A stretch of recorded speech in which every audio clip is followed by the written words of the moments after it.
Salut les aliénés, c'est Tutu, on se retrouve aujourd'hui pour une nouvelle vidéo et cette nouvelle vidéo, encore une fois, elle concerne Dawn of the Duke, le nouveau DLC qui a popé aujourd'hui les amis à 18 h et qui a du coup vu l'arrivée de deux nouvelles civilisations, un petit peu à l'instar de Lord of the West qui avait vu lieu et vu le jour en début d'année. On avait vu du coup les Bourguignons et Siciliens intégrer du coup le grand panel des civilisations de Age of Empires 2. Et bien écoutez, là on va retrouver du coup les Polonais et les Bohémiens. Et du coup aujourd'hui je vais vous parler particulièrement des Bohémiens dont on va aller voir l'arbre des technologies, regarder les points forts, les faiblesses, voir un petit peu ce qu'on va pouvoir faire avec eux. Et puis bien évidemment avoir les caractéristiques de cette civilisation là. Et puis en discuter éventuellement de ce que j'en pense. Que vous en pensez. Pour ça, faudra me poster des petits commentaires si vous avez des avis à donner là-dessus. N'hésitez pas, ça m'intéresse, puisque là, je les ai testés rapidement en FFA au cours d'une partie, où j'ai essayé de voir un petit peu leur potentiel, mais c'est vrai qu'il faut les tester en AV1, en TG, en FFA, pour savoir un petit peu ce que ça a dans le ventre, si c'est viable, si c'est bien ou pas. En tout cas, voilà, moi je me suis déjà fait un début d'avis, mais il me faudra d'autres éléments, donc n'hésitez pas à intervenir, à mettre des commentaires. Si vous avez des questions dessus aussi, c'est au même endroit que ça se passe, donc je compte sur vous bien évidemment pour me laisser vos ressentis, me dire aussi si vous n'êtes pas d'accord sur les choses, puisqu'on n'a pas toujours tous la même analyse des choses, et puis des fois on peut se tromper, donc ce qui sera intéressant c'est d'en discuter. Donc je compte sur vous, en tout cas on va changer d'écran, on va aller regarder un petit peu ce qui nous attend, donc sur les Bohémiens les amis, let's go, on bouge, allez c'est parti. Du coup les Bohémiens, vous voyez, longue page, j'ai mon écran dessus, j'ai ma caméra qui bloque un petit peu. Bon, c'est le bas, vous allez voir. De toute façon, on va remonter un peu tout ça. En tout cas, ce qu'on peut lire sur les Bohémiens, c'est que c'est une civilisation de moines et de poudre à canon. Donc les Bohémiens, leur premier bonus, ça sera quand même intéressant. C'est que les forges, les monastères et les universités coûtent 100 bois en moins. Donc ça confirme le fait que c'est une civilisation de moines. Monastère, université, ça veut dire que vous pouvez faire un fastin pas cher, avec peu de bois. Voilà, ça c'est une idée, c'est déjà la première idée qui me vient. 200 de bois en moins, je me dis, allez, un petit fast simple, d'autant plus qu'avec la forge, ça fait 300 de bois en moins sur le fast simple. C'est pas dégueu, c'est pas déconnant, ça peut être intéressant. En plus, une civilisation de moines, si vous allez chercher tous les hubs dessus, ça peut permettre des monts crush de folie, avec en plus derrière des poudres à canon. Donc bon, je sais pas, on verra un petit peu plus après ce que va nous réserver l'arbre des technologies des Bohémiens. Peut-être que je me gourre, mais c'est le premier ressenti que j'ai en lisant la première phrase, en lisant les deux premières phrases pour être plus précis. En tout cas, la deuxième ligne est très intéressante, puisque vous le voyez, la chimie et les canonniers à main sont disponibles à l'âge des châteaux, les amis. Et on le voit ici, les canonniers sont déjà présents à l'âge des châteaux, il suffit de faire chimie. Alors chimie, 300 de bouffe, 200 d'or, et puis c'est très très long à faire. Néanmoins, l'université coûte 100 bois de moins. Donc ça permettra éventuellement, alors de prime abord, de ce que je vois éventuellement, d'ouvrir sur un recherché, pardon. Et puis après de basculer rapidement à un âge des châteaux avec des canonniers à main. Je pense que ça peut être une strat insane. Chimie, canonnier à main, l'âge des châteaux. C'est ouf, c'est ouf parce que ça va vous permettre de gérer tout ce qui va être de l'ordre de l'infanterie, notamment les Eagles, les amis. Et c'est pour ça qu'on n'a pas de CA, mais on y reviendra, je pense en tout cas. Mais canonnier à main à l'âge des châteaux, ça c'est insane, les amis. Et c'est pas tout les amis, puisqu'on a les lanciers qui font 25% de dégâts supplémentaires en bonus. Donc autant vous dire que ces lanciers là ils vont taper, d'autant plus qu'on a Albardier. Donc on n'aura pas les meilleurs Albardiers du jeu, je pense que les Japonais restent devant. Mais pour autant, on aura probablement dans le top 3 des meilleurs Albardiers du jeu. Donc ça va taper sévère. Donc c'est très très intéressant, 25% de dégâts supplémentaires pour les lanciers. Voilà, on pourra peut-être protéger les canonniers à main par le biais de quelques piquets. Why not? En tout cas, c'est les premières choses qui me viennent. En tout cas, la ferveur et la sainteté affectent les villageois. Alors la ferveur, les amis, c'est le déplacement des moines. Et la sainteté, c'est les 50 plus 50, je crois, si je dis pas de bêtises. HP en plus. On va regarder. Sainteté plus... Ah oui, 15% de points de vie en plus. Ok. C'est juste ça? Je pensais que c'était plus sainteté. Ok. 15% de points de vie en plus. Et ferveur plus 15% de déplacement. Why not? Ok, ok. Donc ça s'affectera du coup aux villageois. C'est un petit détail mais qui sera somme toute assez intéressant. Donc voilà, mais je suis assez étonné que Sainteté ça soit que 15% de vie en plus, c'était pas 50% avant. J'ai un doute, mais bon. Peut-être que je me trompe. En tout cas, ça sera affecté du coup sur les villageois. Donc, potentiellement, on pourra peut-être le faire. À voir, à voir. En tout cas, c'est des hubs qu'on a à l'âge des châteaux. Donc, autant vous dire que c'est pas ce qu'on ira rusher tout de suite, hein. À mon avis, ça me semble pas hyper important. Mais en tout cas, ça a le mérite d'exister. Plus important pour moi à mon sens, les technologies du camp de mineurs qui sont gratuites. Et ça c'est fort, hein. Ça c'est fort, ça c'est fou. Ça veut dire que dès qu'on arrive château les amis, on se retrouve du coup avec mine d'or, puits de forage, carrière et puits de forage de pierre. Donc autant vous dire que là ça va monter très très vite. Donc ça c'est plutôt cool, c'est assez intéressant. L'unité unique c'est le chariot Hussite, c'est une arme de siège. Donc ça permettra en fait simplement de faire une unité qui sera très tanky et qui vous protégera vos unités puisque vous allez le lire. Donc c'est pas donné, hein. 110 de bois, 70 d'or. Par contre, donc unité de siège unique bohémienne, les unités derrière elles reçoivent 50% de dégâts en moins par les projectiles. Puissant contre les archers, donc ça permet de protéger vos unités contre les archers notamment, et puis de leur faire très très mal, hein. C'est des chars, hein. C'est des tanks avec des petits canons qui vont tirer des sortes de pierres dessus, et c'est vraiment solide. Alors par contre attention, hein, c'est faible contre les armes de siège, c'est quand même pas donné, mais ça a 200 PV, 17 d'armure, et ça c'est même pas élite, hein. Donc 250 PV, 20 d'armure en étant élite avec 800 de bois et 600 d'or, c'est pas dégueu. Ça permettra vraiment de tanker à merveille. Donc voilà une unité qui me semble plutôt intéressante avec des combos à aller chercher des choses vraiment très utiles. Peut-être avec encore une fois les canonniers à main, hein, à voir, pourquoi pas. Mais voilà, ça c'est leur unité unique. Et il y en a une deuxième les amis. Alors c'est une unité unique, oui. C'est surtout une évolution des canons de bombarde les amis, hein. C'est Oufnis, c'est la seule cible qui a ça, hein. Oufnis c'est une arme de siège à distance unique qui est donc bohémienne et qui a les mêmes caractéristiques que le canon à bombarde. C'est juste que c'est insane. On l'a vu, moi j'avais mes doutes. Je me disais, Oufnis, bon, 950 de bouffe, 750 d'or, c'est pas donné, ça va majorer à peine le truc.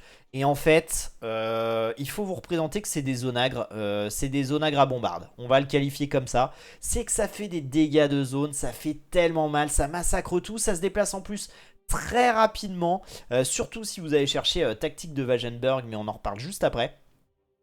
Mais du coup c'est vraiment très très fort. Alors petit bémol, c'est que ça coûte quand même 950 de bouffe, 750 d'or. En général vous allez vendre déjà un rein ou un bras pour pouvoir vous payer 2-3 canons de bombarde. Donc faire l'up sur ça c'est compliqué. Par contre c'est ce qui fait que ça sera peut-être pas super viable, je sais pas. Par contre en FFA c'est insane, hein. Clairement en FFA c'est une dinguerie. En 1v1 voilà, je pense pas que ça sera viable. En TG je crois pas non plus. Mais voilà, à voir, à confirmer. En tout cas, cette unité-là, elle est très très puissante et c'est une dinguerie. Mais voilà, encore faut-il arriver jusqu'à elle et ça, c'est clairement pas gagné. Donc bon, bref, on parlait aussi des technologies uniques. Justement, hein, c'est le lien tactique de Wagenburg. C'est 300 de bouffe, 300 d'or, c'est pas excessif et ça permet à toutes les unités à poudre à canon de se déplacer 15% plus vite. Donc ça permet justement à ces petits chariots là vraiment d'aller très très vite. C'est la vitesse à peu près d'un lancier, hein, donc c'est quand même très très agréable. Là où on manque un peu de mobilité des fois sur les canons à bombarde, ça va permettre d'accélérer les choses. C'est vraiment très très fort. Et les unités à poudre à canon, ça concerne aussi les canons de bombarde. Si vous voyez où je veux en venir, c'est vraiment insane, hein. Donc vraiment on aura une très très belle civilisation qui porte bien son nom, hein. Une unité de poudre à canon. D'autant plus que c'est un up qu'on obtient dès l'âge des châteaux, qui n'est pas excessif. Donc vraiment à l'âge des châteaux il y a des dingueries à faire avec les bohémiens. Je pense qu'on va sortir une vidéo très prochainement là-dessus. En tout cas j'ai plein d'idées. Bref, la deuxième up et technologie unique, c'est réforme des Hussites. Les améliorations des moines et des monastères se payent en nourriture au lieu de pièces d'or. Ça c'est incroyable comme up. Le problème, c'est que ça coûte 800 de bouffe, 450 d'or, et le plus gros problème à mon sens c'est que c'est à l'âge impérial, donc autant vous dire qu'on le verra quasiment jamais. Ça n'a aucun sens pour moi. Éventuellement peut-être sur Arena où on pourra, encore je sais même pas si c'est viable, aller chercher tous les hubs des moines. Bon, voilà, en tout cas ça permettrait de payer Rédemption 475 de bouffe, ce qui est beaucoup plus accessible. Mais à l'âge impérial, donc autant vous dire, on a des très bons moines, on peut tout faire, hein, on peut tout acheter avec de la bouffe dans le late game, mais est-ce que ça a un intérêt à ce moment-là de la partie? Je suis pas convaincu, je suis clairement pas convaincu. Pour moi, bon, Civilisation de moine, ok, mais peu intéressante. En tout cas, setup là, réforme des Hussites. Des Hussites, ça me semble pas complètement incroyable. Hein. Donc, à voir un petit peu comment ça évolue. Mais bon. Et pour finir, en tout cas, les amis, on a... alors, peut-être que vous ne le voyez pas, mais dans le bonus d'équipe, c'est les marchés qui voient leur vitesse augmenter de 80%. Les marchés voient leur vitesse augmenter de 80%. Pourquoi j'insiste autant? Parce que c'est un bonus d'équipe. Ça veut dire, les amis, que vous êtes en 4v4, vous êtes avec les bohémiens, et ben vous allez vous retrouver début impérial et vous vous dites je commence à manquer un petit peu d'or les loulous, est-ce qu'on mettrait pas 2 marchés à chaque bout de la map? Est-ce qu'on lancerait pas des charrettes de commerce? Et ben grâce à ça vous allez pouvoir avoir les hubs caravane, bon guild etc, mais ça c'est un autre détail, hyper vite, et surtout les charrettes de commerce vous allez pouvoir les pondre mais à une vitesse phénoménale. Là si vous posez 3 marchés, ça va être compliqué de sortir des charrettes sur les 3 marchés, hein, je peux vous le dire. En tout cas ça permettra de mettre un trade très rapidement, et ce pour toute l'équipe. Donc ça pour moi c'est un bonus d'équipe, c'est insane, hein. C'est complètement fou, c'est incroyable, et il faudra l'utiliser à juste titre. Après reste à savoir si les bohémiens sont une civilisation viable en TG. Eh ben écoutez, on va aller voir ça tranquillement. En tout cas, on va commencer tout de suite. Je pense que ce qui a le plus de sens, c'est de commencer par la forge. On voit la forge, on se retrouve quand même avec full up sur les archers, puisqu'on a brassard et armure d'archer chaînée. On a haut fourneau, donc infanterie, ça semble plutôt ok, puisqu'on a tous les up d'attaque et tous les up de défense. Par contre, on n'a pas barre plaquée, c'est un peu le seul up qui manque de la forge. Enfin, c'est le seul up qui manque de la forge. Donc, à voir un petit peu ce qui nous attend, mais on garde tout ça en tête. Il n'y a que la cavalerie hein, qui aura des problèmes, en tout cas sur la forge. Bref. On retourne du coup sur le camp d'archerie, donc fantassin arc lourd, on aura des arbas qui seront full up, hein, pas de problème. Donc ça permettra, comme je vous le disais, de faire un bon vieux rush archer, de basculer éventuellement sur canonnier à main, et ce dès l'âge des châteaux, et ça c'est une dinguerie. On aura tirailleur d'élite, donc très intéressant hein, avec tous les hubs, donc ça sera une belle unité pour le late game et la trash. On se retrouve aussi avec quand même des champions, ravitaillement, écuyer, brasier, halbardier. Donc autant vous dire qu'on aura une belle civilisation là en infanterie avec tous les hubs de la forge. Donc ça sera clairement viable. Donc il y a un arbre des technologies pour le moment plutôt complet. Petit point que j'ai oublié de préciser, c'est qu'on n'a pas archer de cavalerie. On n'a pas archer de cavalerie quand même, ça c'est une grosse information hein, sur cette civilisation là. En vrai les CA je pense pas que ça sera très utile, et je trouve que c'est pas nécessairement une mauvaise idée de les avoir retirés. Puisqu'on a canonnier à main dès l'âge des châteaux, à un moment il faut faire des concessions. On peut pas tout avoir, hein, les CA, les canonniers, etc. Donc les CA ça dégage. Et dans tous les cas, pour gérer les eagles, eh ben, on a la solution dès l'âge des châteaux. Donc c'est vrai que ça me choque moins avec les canonniers dès l'âge des châteaux qu'on enlève les CA à cette civilisation. Ça me semble à peu près ok, donc pas de problème à mon sens. Par contre, le bémol, et c'est un gros bémol, hein, c'est qu'on a une des pires cives en termes de cavalerie. Hein. On n'a pas ligne de sang, on a quand même élevage, on n'a pas d'hussard, on a juste cavalerie légère. Donc on rappelle, hein, on n'a pas le plus 4 de défense quand on est à l'âge impérial. Et donc on a cavalier. Donc autant vous dire que c'est pas une civilisation de cavalerie. Vous emmerdez pas avec ça, ne faites pas de KTS, uniquement un ou deux ponctuellement par rapport à une situation. Mais franchement...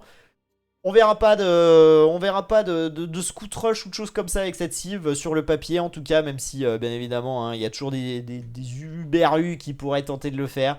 Mais bon, on va s'arrêter sur l'infanterie et les archers principalement. Et c'est déjà pas mal. Hein. C'est déjà pas mal. En termes d'atelier de siège, on a un petit peu tout. On a du coup bélier renforcé, pas bélier de siège. On a onag, mais pas onag de siège. On a scorpion lourd. On a canon à bombarde et oufnis, dont on a déjà parlé. Pour moi, une unité, une folie cette unité. Mais tellement onéreuse qu'à mon avis, avant de l'avoir, vous aurez d'autres chats à fouetter. La forge, on en a parlé. Et on a quand même, sur cette civilisation-là, vraiment des gros soucis en termes de port. Hein. Vraiment, ces deux nouvelles cibles là d'ailleurs, c'est un peu compliqué à jouer sur l'eau, puisque là, on n'a même pas fast fire, ça c'est dramatique. On n'a même pas démolition lourd. On aura galion à canon d'élite. Bon, bah écoutez, on se contente hein, avec ce qu'on a, hein, mais c'est vrai que c'est pas incroyable. Par contre, non, c'est encore pire, c'est qu'on n'a même pas cale sèche ou constructeur de navire, donc autant vous dire, ce n'est pas une civilisation navale. Vous pourrez peut-être faire des choses à l'âge des châteaux, puisqu'on aura tout jusque là par contre à l'âge impérial ça sera dramatique. En termes de université, on a absolument tout, à part projectiles en feu, encore une fois, terrible hein, ces projectiles en feu là, l'eau décidément ça sera pas leur délire aux bohémiens. Donc voilà, par contre on aura chimie dès l'âge des châteaux, et ça c'est la principale information, hein. C'est qu'on l'a direct, ça veut dire que vous faites un recherché, vous basculez du coup à l'âge des châteaux, vous cliquez chimie, vous cliquez du coup flèche à poinçon, le plus 2 d'attaque. Et vous retrouvez avec les meilleurs archers du jeu à l'âge des châteaux. Donc autant vous dire que c'est fou. Et derrière vous pouvez même basculer sur canonnier à main. Bref, cette civilisation là c'est un pur régal. Ça semble très très fort. On basculera avec expert de siège, tour de bombarde. Expert de siège, hein. Imaginez expert de siège sur les canons de bombarde dont on parlait tout à l'heure. Les Oufnis. Bref, je sais plus quoi vous dire. Je sais plus quoi vous dire. Pour moi, ça va être une des meilleures unités du jeu. Mais qu'on ne verra jamais parce que c'est trop cher, à mon avis, pour tout up. Mais pour autant, hein, c'est quand même pas rien. À mon avis, les Bohémiens, c'est une belle civilisation sur des maps fermées. De par leurs moines, de par leurs unités de poudre à canon. Ça peut être le nouveau dans un autre registre. Mais un croisé entre les Turcs et les Birmans. À voir un petit peu ce que ça va donner. En tout cas, je sais pas si... je disais le fast impérial du coup en introduction, je pense que ça n'a aucun intérêt, plutôt un bon vieux fast castle et on attaque des châteaux avec chimie, canonnier à main, etc., etc. Là ça peut faire mal. En tout cas je vois bien cette civilisation là éventuellement sur arène. Je pense que ça aura du sens. À voir, en tout cas.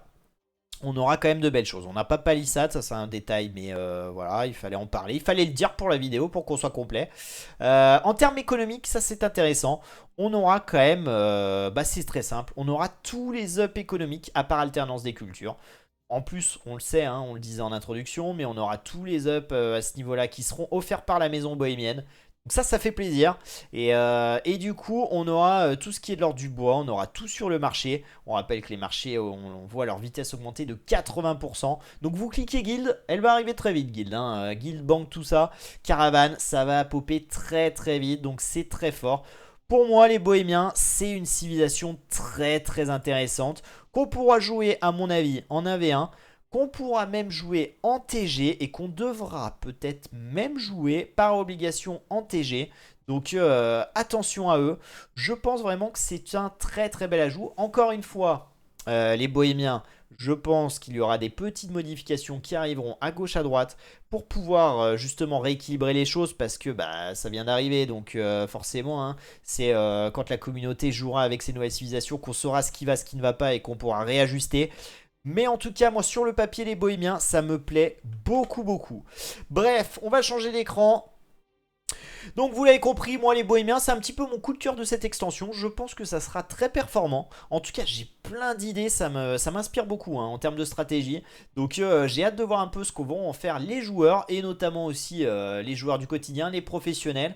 Et voir ce que ça va donner. En tout cas j'ai très très hâte de les jouer du coup avec les collègues. Je le rappelle, je suis connecté normalement tous les jours de 14 h à 19 h sur Age of Empires 2. Le soir, on propose plein d'autres jeux. Je stream plein de choses. Donc venez voir, les amis, venez passer un bon moment. Et puis, on peut discuter bien évidemment. C'est interactif, etc., etc. En général, il y a une bonne ambiance. Donc voilà. En tout cas, j'espère que la vidéo vous aura intéressé. J'espère que ça vous aura plu. N'hésitez pas, je vous le redis, mais à mettre des commentaires, à poser des questions ou à rebondir en disant que je dis de la merde. N'hésitez pas, c'est possible, ça arrive régulièrement. Hein, donc donnez-moi votre avis, ce qui m'importe c'est qu'on puisse échanger et qu'on puisse tirer un peu le meilleur des informations possibles qu'on a concernant ces civilisations là. Bref, en attendant moi je vais vous laisser, je pense que je vous proposerai très vite une vidéo concernant cette nouvelle civilisation et des BO, donc des tutus contre IA extrême comme d'habitude. Mais en attendant je vais vous laisser, je vous fais des bisous et je vous dis à très bientôt les aliénés pour une prochaine vidéo. Allez salut, ciao ciao.